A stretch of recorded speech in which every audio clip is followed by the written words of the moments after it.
कमजोर है या उनकी पार्टी के ऊपर भाजपा परस्त नेताओं का पूरी तरीके से कब्जा हो गया है। अभी मुझे लगता है कि नीतीश कुमार की पार्टी जनता दल यूनाइटेड अब अपने पतन की ओर बहुत शीघ्र जो है वो अपने अंत की ओर बढ़ती हुई दिखाई पड़ रही है कि अब नीतीश कुमार की बैसाखी के भरोसे उन्हें बिहार के अंदर राजनीति नहीं करनी है। नीतीश कुमार ने क्या अपने पैरों पर कुल्हाड़ी मार ली? क्या बिहार में अब राजनीति में बदलाव आने वाला है? ललन सिंह दरअसल नीतीश कुमार की पार्टी से कैबिनेट में है या फिर भारतीय जनता पार्टी ने ज्वाइन कर लिया है कि नीतीश कुमार के नेतृत्व में जनता दल यूनाइटेड का कोई भविष्य बचा नहीं है। क्या जनता दल यूनाइटेड नीतीश कुमार के जाते ही खत्म हो जाएगा? तो क्या नीतीश कुमार को इस बात का अंदाजा होगा?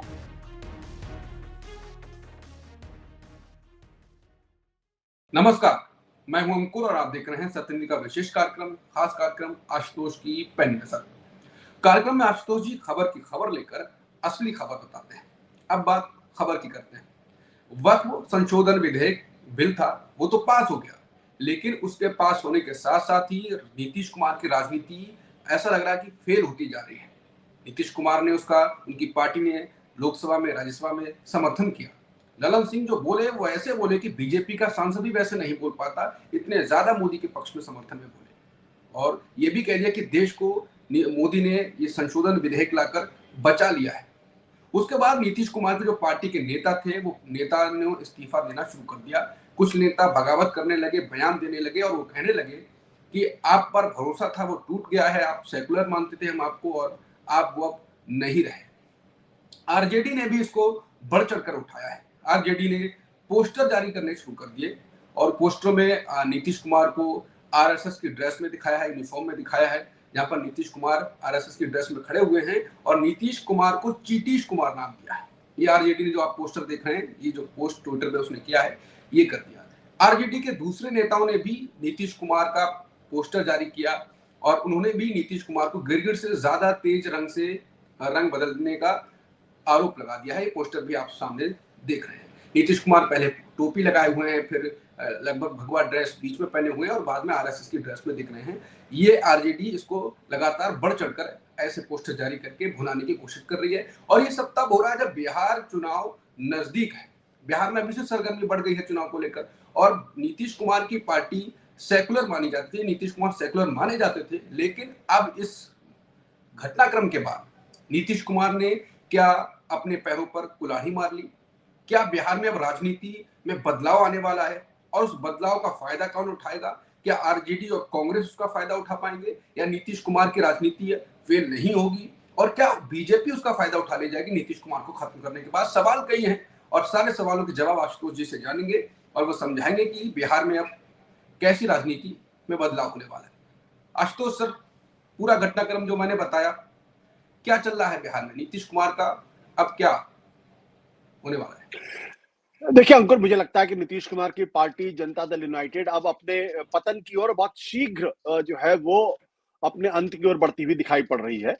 क्योंकि ये वो नीतीश कुमार नहीं है जिन नीतीश कुमार को मैं जानता था। नीतीश कुमार आज से नहीं, भारतीय जनता पार्टी के साथ कम से कम 3 दशकों से उनके साथ हैं। जब उन्होंने लालू यादव का साथ छोड़ा था और समता पार्टी बनाई थी, जॉर्ज फर्नांडिस के साथ गए थे, करीब 1994-95 की बात मैं कर रहा हूं, तब से वो भारतीय जनता पार्टी के साथ अटल बिहारी वाजपेयी की कैबिनेट मिनिस्टर थे। और उसके बाद 2014 में जरूर उन्होंने अपने आप को नरेंद्र मोदी से अलग करने की कोशिश की थी। नरेंद्र मोदी के साथ उन्होंने हाथ मिलाने से मना कर दिया था, उनके साथ गले मिलने से मना कर दिया था, उनके साथ खाना खाने से मना कर दिया था। और 2014 का लोकसभा का चुनाव उन्होंने अकेले अपने दम पर चुनाव लड़ा था। तो वो उस वक्त अपने आप को एक सेकुलर नेता के तौर पर पेश करने की कोशिश कर रहे थे और उनको ये लगता था कि जो तेवर उनके पास है और कांग्रेस जिस तरीके से अब अपने ढलान के ऊपर है, उस वक्त वो मोदी के बरक्स एक पैरेलल, एक समानांतर नेतृत्व देश को दे सकते हैं या प्रधानमंत्री पद के बड़े सशक्त उम्मीदवार के तौर पर चढ़ सकते हैं। लेकिन 2014 के बाद से जिस तरीके से भारतीय जनता पार्टी नरेंद्र मोदी और अमित शाह के नेतृत्व में लगातार मजबूत होती गई है, 2024 में जरूर उसकी हालत थोड़ी कमजोर हुई है। तो उस दौरान नीतीश कुमार लगातार कमजोर होते हुए दिखाई पड़े हैं। नीतीश कुमार ने आरजेडी के साथ गठबंधन किया, फिर बीजेपी के साथ गए, फिर आरजेडी के साथ गठबंधन किया, फिर बीजेपी के साथ गए और एक जमाने में बीजेपी के साथ जाने के उन्होंने कहा था कि मैं मर जाऊंगा लेकिन इनके साथ नहीं जाऊंगा। तो वो नीतीश कुमार अपनी क्रेडिबिलिटी काफी हद तक खो चुके हैं और इसका एक नतीजा 2020 के चुनाव में दिखाई पड़ा था, जब उनकी पार्टी के पास सिर्फ 43 विधायक बच गए थे और भारतीय जनता पार्टी 70 से ज्यादा विधायक लेकर नंबर 2 की पार्टी थी। फिर भी बीजेपी ने नीतीश कुमार के साथ गठबंधन किया और मुख्यमंत्री को बनाए रखा। अब मुझे लगता है कि भारतीय जनता पार्टी उस मकाम पे पहुंच गई है जहां उसने तय कर लिया है या सोच लिया है आगे की रणनीति के तौर पर कि अब नीतीश कुमार की बैसाखी के भरोसे उन्हें बिहार के अंदर राजनीति नहीं करनी है। और इसलिए नीतीश कुमार को जितना कमजोर किया जा सके उतना ही कमजोर किया जाए, और ताकि वो जो वोट बैंक है वो नीतीश कुमार से छटक के बीजेपी के पास आए, इस रणनीति पे वो काम कर रहे हैं।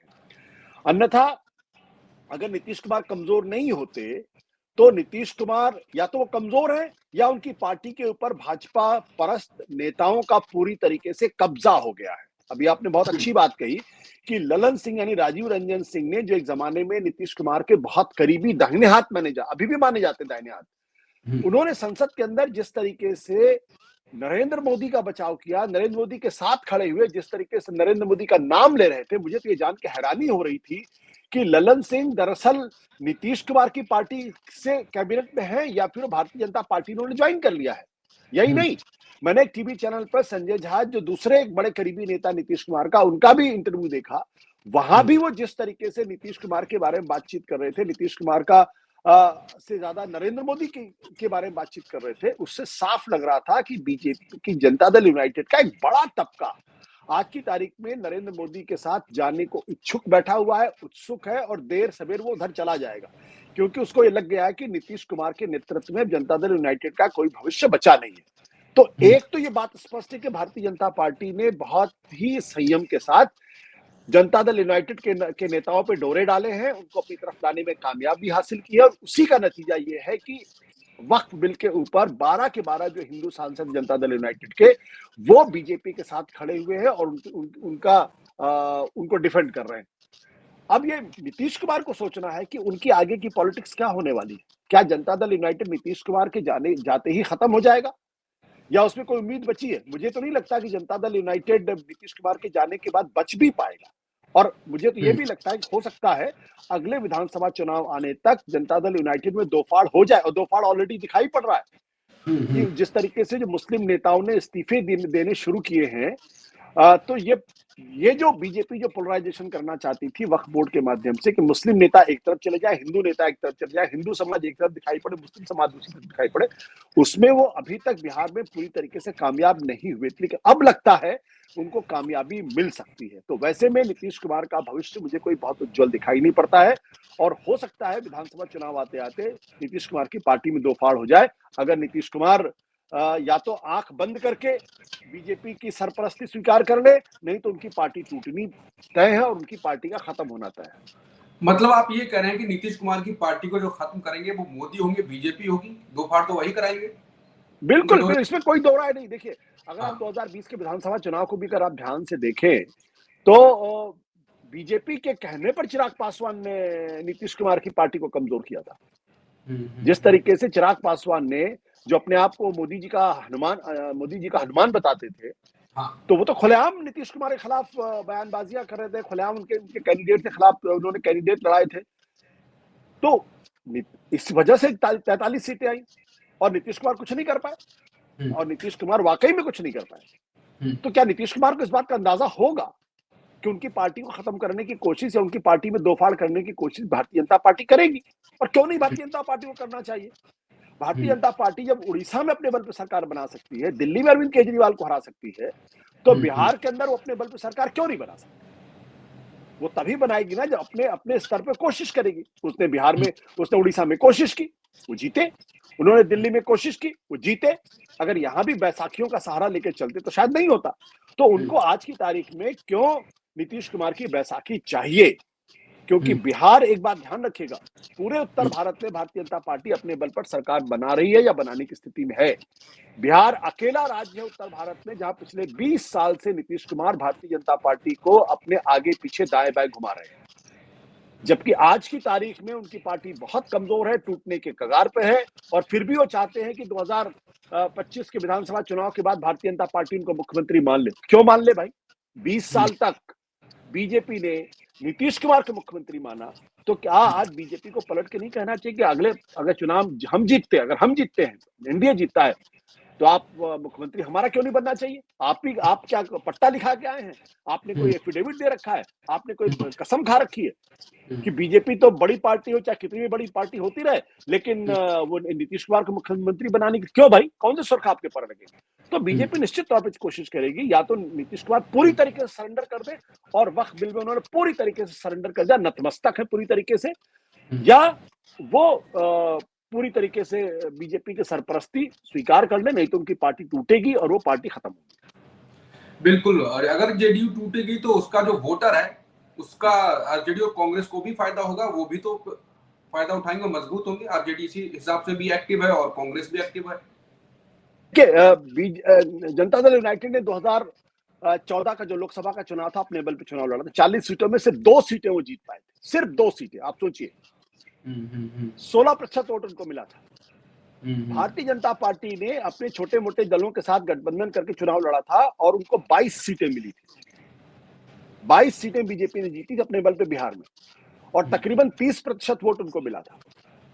तो ये नहीं है कि आज की तारीख में बीजेपी, बिहार के अंदर बीजेपी एक बहुत मजबूत पार्टी है। आरजेडी भी अपने आप में बड़ी मजबूत पार्टी, लेकिन आरजेडी की ताकत और बढ़ जाती है जब वो कांग्रेस और लेफ्ट फ्रंट के साथ मिलकर अपने को एक महागठबंधन में तब्दील करते हैं। बीजेपी जो है वो अकेले शायद उतनी ताकतवर ना हो जितनी ताकतवर महागठबंधन दिखाई पड़ती है। लेकिन ये कहना कि बीजेपी कमजोर है, मैं इसको नहीं मानता हूं। बीजेपी आज भी बहुत मजबूत पार्टी, आज भी लगातार 25% के आसपास वो वोट लेके आती है जब वो अकेले या अपने छोटे छोटे गठबंधन के साथियों के साथ चुनाव लड़ती है। जेडीयू कभी भी 16% के ऊपर वोट लाती हुई दिखाई नहीं पड़ती। कम से कम पिछले 2 चुनाव का तो यही उदाहरण मेरे आंखों के सामने है। तो अब, और वो 16 कहां से आता था? महादलितों का एक हिस्सा उनको वोट देता था, महापिछड़ों का एक अति पिछड़ा उनको वोट देते थे, और मुसलमानों का एक तबका उनको वोट देता था। पसमानदा मुसलमानों का एक तबका उनको वोट देता था। अब आप देखिए, पसमानदा मुसलमानों के जो जनक हैं, आंदोलन के जो जनक माने जाते हैं, अली अनवर, वो जनता दल यूनाइटेड नीतीश कुमार के साथ नहीं, वो कांग्रेस ज्वाइन कर लिया उन्होंने। वो इतने ज्यादा डिसिल्यूएंट है। तो मुसलमान तो उनकी, आप भूल जाइए कि मुसलमान अब बीजेपी, अब जनता दल यूनाइटेड को वोट देगा। दलित भी जो है आज की तारीख में वो उनसे कोई बहुत ज्यादा संतुष्ट नहीं है, क्योंकि उनको हिंदुत्व से खतरा दिखाई पड़ता है। तो पिछड़ों का जो कुर्मी, कुशवाहा, कोयरी जातियां हैं जो ट्रेडिशनली परंपरागत तौर पर जनता दल यूनाइटेड के साथ जुड़ी रहती है और नीतीश कुमार को वोट करती, वो शायद उनके पास बच जाए। तो ले दे के 7, 8, 9, 10% वोट नीतीश कुमार के पास होगा, और उनकी स्थिति बिल्कुल वही होने वाली है जो उत्तर प्रदेश के अंदर मायावती की हुई है। आज मायावती जो अपने बल पे 2007 में उन्होंने सरकार बनाई थी, आज उत्तर प्रदेश के अंदर भारतीय जनता पार्टी की कृपा से वो 8 और 10% की पार्टी बनकर रह गई है, और विधानसभा और लोकसभा में अपने बल पर सीट जीतने में उसे बहुत ही दिक्कत का सामना करना पड़ता है। बिल्कुल, अब यही पे कार्यक्रम खत्म करेंगे। जैसा कि आशुतोष जी ने कहा कि मोदी जी ने ही उनके नेताओं पे, नीतीश कुमार के नेताओं पर डोरे डाले, और चुनाव से पहले दो फाड़ पार्टी में हो सकती है। और उसका फायदा जैसे बताया कि नीतीश कुमार इतने, बीजेपी कमजोर नहीं है। बीजेपी जैसे बताया कि समय वो इतने सीटें लाती है, इतने परसेंट वोट उसके पास हैं, तो और नीतीश कुमार की हालत अब इस चुनाव में और अगले चुनाव में वो उत्तर प्रदेश की मायावती की तरह होने वाली है, वो भी दिख जाएगा। नमस्कार।